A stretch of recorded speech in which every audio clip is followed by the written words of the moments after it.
From 2018 to 2022, JT Realmuto was considered the gold standard for all-around glove work from the hardest position in the sport. In fact, he ranked among the top catchers in fielding run value, baseball's best current measure of defensive play in my opinion, year in and year out, posting 19 in 2019 and 14 in 2022.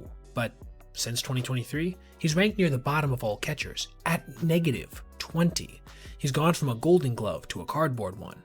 But how do we get here? And what factors caused one of MLB's most stunning defensive drop-offs ever? Jacob Tyler Realmuto grew up in Del City, Oklahoma, where baseball ran in his family. His dad, David, played college ball. His sisters, Ryan and Amanda, both caught for major college softball programs. His uncle, John Smith, the famous Oklahoma State wrestling coach with 2 Olympic gold medals. Despite the familial connection, young JT wasn't a catcher at first though. At Carl Albert High School, he was a shortstop who could absolutely rake. His senior year in 2010 was the stuff of local legend. 119 RBIs in just 42 games, setting a national high school record that still stands today. He hit .595 with 21 homers and 22 doubles, again, in 42 games. Video game stuff, but sometimes when their starting catcher had to pitch, Realmuto would slide behind the plate.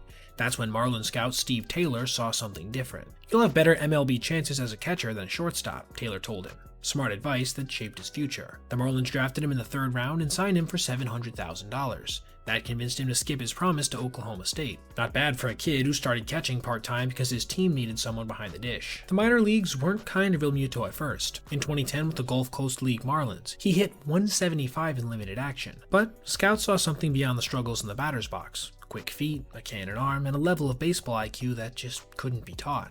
By 2012 at Jupiter, Realmuto was throwing out 42% of would-be base stealers and giving up just 3 passed balls all season. His offense was progressing steadily as well, though not at nearly the same pace, with him posting OPSs around 700 year over year.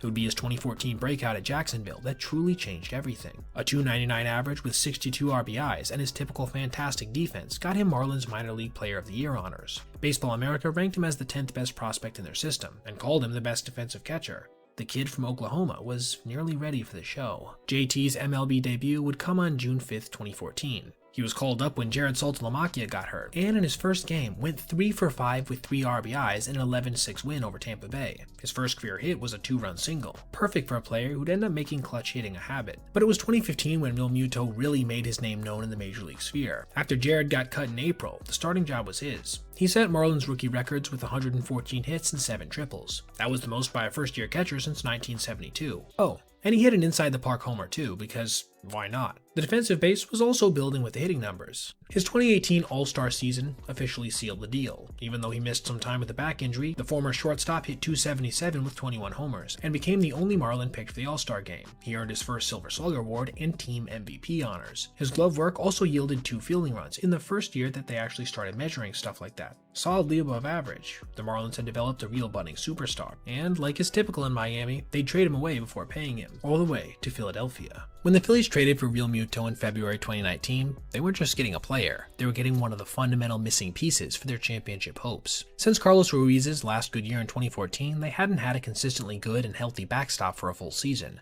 Boy, did Realmuto deliver both of these things instantaneously. His 2019 season was a clinic in all-around excellence. He led all MLB catchers with 83 RBIs, 90 runs, 144 hits, and 36 doubles. But while all this was impressive, it was the defense that really turned heads. Working with coach Craig Driver, Realmuto became one of the best pitch framers in baseball, putting up +5 framing runs. This helped complement 2 other key areas in which he excelled, his blocking and throwing, tallying 4 and 10 runs in these capacities respectively. Together, all this added up to 19 FRV, 5th best in all of MLB. He was certifiably elite, and by many's evaluation, the best overall defensive backstop. The hardware started piling up.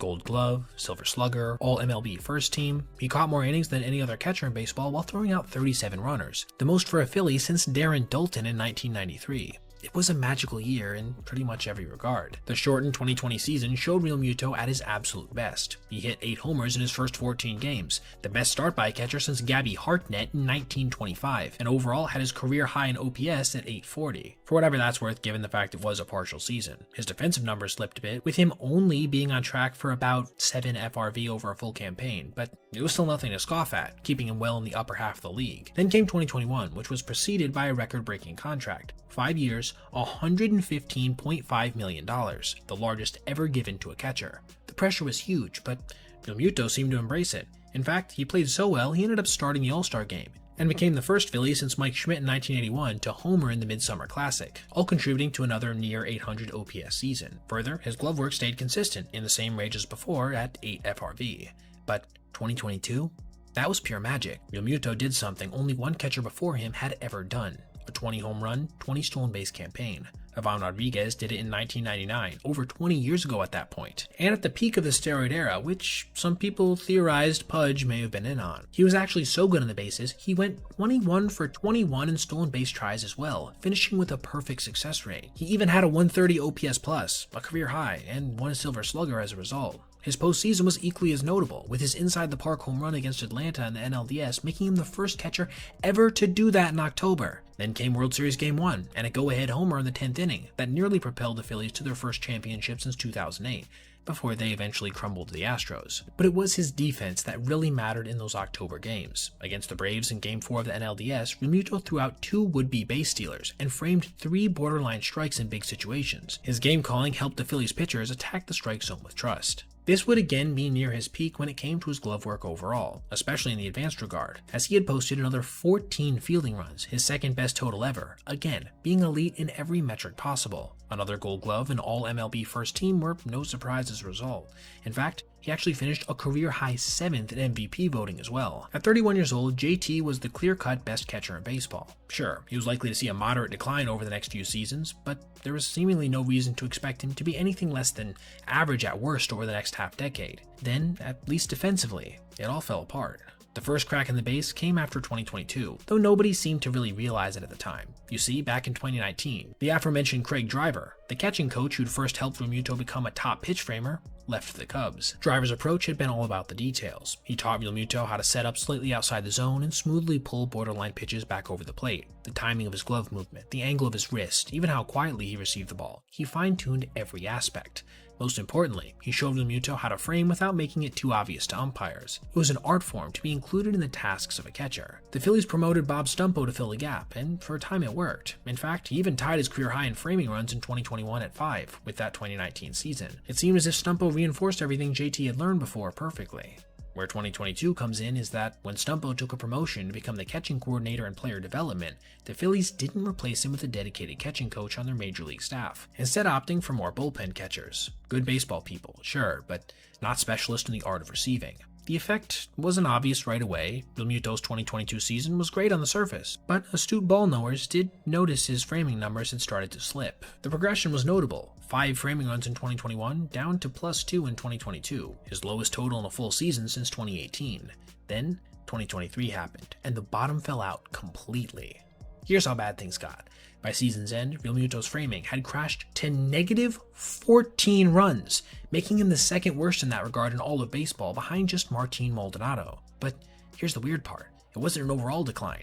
Everything else in his toolbox stayed great. He posted an above-average 1 throwing run, the same total he had in 2021. He even had 3 blocking runs, tied for his second most ever, and he caught a career-high 1,142 innings, more than any catcher that year. It really only was his framing that had a huge, noticeable hole in it. A deep Fangraphs analysis attempted to solve the mystery as to why. Their article, which used their own framing run statistic, which is a little bit separate from Savant's, showed that Realmuto's performance in this regard went from +18.8 Fangraphs runs over those 3 years to -12.2 in one season. This alone verified it wasn't the measuring stick. And they also verified that his pop time was still in the 100th percentile, and his blocking was decent. The best guess that they postulated was the aforementioned coaching changes. The first time this had been suggested publicly, that losing Craig Driver and Bob Stumpo had left a huge hole in his maintenance and further development that hadn't been filled afterwards. As if seeing his framing ability erode wasn't enough, 2024 brought new challenges in the health department. In May, during a rainy game against the Giants, Realmuto tweaked his knee while legging out a triple. For about a month, he played through the pain. This was classic Realmuto. The guy had built his reputation on toughness and durability and wasn't about to let a sore knee slow him down. But by June, it was clear something had to give, as his movements had got increasingly more strained as the season continued. On June 12, 2024, Realmuto underwent surgery to repair a torn meniscus. The timing was important. The Phillies wanted him back by the All-Star break, so every day mattered. President of Ops Dave Dombrowski had to actually personally convince him to have the surgery done. So strong was his urge to keep playing. When I talked to him myself, I said, "JT, it looks like we'll have to get this," Dombrowski recalled. He said, "Yeah, Dave, we can do it anytime you want, but I'm alright to play." And I said, no, I think it's time we get this thing done. The surgery kept JT out for 39 days, his longest injury absence since becoming a regular. When he returned on July 20th, something was different, a little more stiff behind the plate. Thus, arguably the most athletic thing a catcher has to do, block errant pitches, suffered as well, with him then finishing with negative runs in this regard for both 2024 and the ensuing 2025 season, the first time he had ever done so. That, coupled with a still poor framing game, led to him putting up cumulatively negative 10 catching runs over those campaigns overall, a number tied for 6th worst in the sport, behind guys like Salvador Perez and Yainer Diaz. He had went, seemingly overnight in 2023, from arguably the best defensive catcher in baseball to one of the absolute worst. Truly insane, and it's undoubtable the injury didn't help. But what makes Realmuto's story interesting isn't just the decline, it's how he's handled it. While his defensive numbers have cratered, his leadership and character have remained constant. JT is tough, man. He's the backbone of our team, Nick Castellanos said during the 2024 season. Bryce Harper echoed the sentiment. His work ethic sets the standard for everyone. Even backup catcher Garrett Stubbs, who's watched Realmuto up close, was amazed by his approach. JT has completely changed how I approach both the physical and mental aspects of catching, Stubbs said in 2023. You'd be hard-pressed to find a more beloved player on the Phillies roster than this veteran, and that's worth enough to offset some of his degrading metrics alone for the time being. Facing the reality of his defensive decline, Realmuto has also shown ample willingness to change. When manager Rob Thompson suggested he might try left field during spring training to manage his workload, Realmuto's response was perfect. If he wants me to go out there and stand on my head, I'll try to do that. The Phillies were looking at creative ways to keep his bat in the lineup while reducing his catching load. More designated hitter appearances, games at first base sometimes. The goal was extending his career while accepting that catching 130 games a year might not be possible anymore, especially if he wants to reclaim some measure of his prior analytical performance. I don't think there's a perfect answer because I don't know what the best thing to do is, Realmuto admitted while discussing workload management. I think you gotta go off of how you feel. I like this story. I've been pretty much healthy my whole career. Exiting 2025, Realmuto faces his biggest off-field challenge yet, the negotiating of a new deal with Philadelphia, or potentially somewhere else. This is where the story laid out in today's video gets quite interesting. What will a new contract look like now that he's become, quite shockingly, a bat-first backstop? What's that going to be worth relative to his previous MLB high for catchers at $23.1 million a year? In closing, what makes JT's defensive freefall so crazy isn't that it's unique. Every player eventually loses their edge, and catchers especially so. No, it's how fast and complete the fall was, from top-of-the-league defensive numbers in 2022 to downright horrible in 2023. Just 1 year difference, and then sustained subpar play since, when he hadn't been below average a single year prior. The coaching changes clearly played a huge role. Craig Driver's leaving after 2019 took away an important support system. Then Bob Stumple's promotion before 2022 left the Phillies without a replacement. The team's lack of focus on special catching seemingly created a perfect storm for a defensive disaster in a very specific yet seemingly consequential way.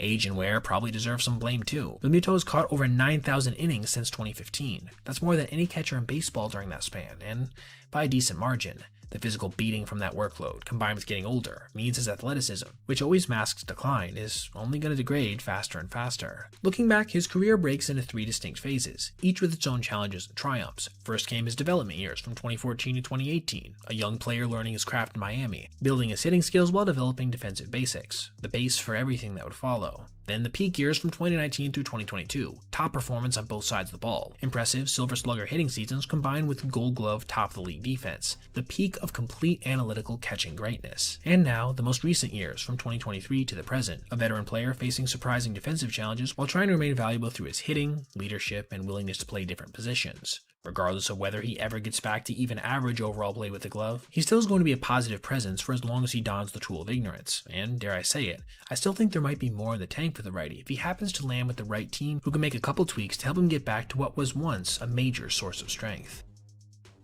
Alright everybody, if you made it this far, I appreciate you watching, and if you did, consider checking out any of these other videos on your screen right now for other content just like this.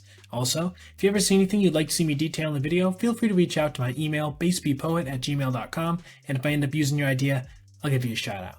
Thanks for watching. Have a great rest of your day.